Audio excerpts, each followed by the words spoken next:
Hello sir, medicine bill మొత్తం ఇచ్చేసా చూడు. ఆయనకే ఇచ్చిన, మీరు చెప్పినట్టే ఆర్డర్ మొత్తం తీసుకెళ్ళా ఇచ్చేసా.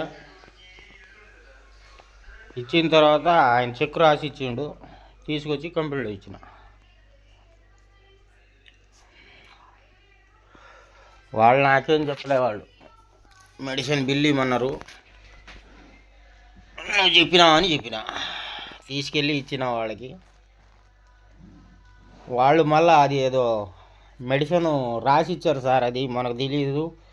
ఆ మెడిసిన్ మన దగ్గర స్టాక్ లేదని మా రై సార్ వాళ్ళు చెప్తున్నారు. రేపు ఎల్లుండో వచ్చింది స్టాక్ అన్నారు. స్టాక్ వచ్చి నాకు పంపిస్తా అంటే తొందరగా పంపించండి అంటున్నారు. సరే సార్తో మాట్లాడు ఒకసారి అని చెక్కు మటుకు రాసి మన మేనేజర్కి ఇచ్చిన. మేనేజర్ దగ్గర ఉంది చెక్కు, వాట్సాప్ పెడుతున్నా చూడు. చెక్కు కూడా వాట్సాప్ పెడుతున్నా. అంతకుముందు ఒక చెక్కు పెండింగ్ వచ్చిందన్నావు చూడు, ఆ చెక్కు కూడా ఆయన దగ్గరే ఉంది.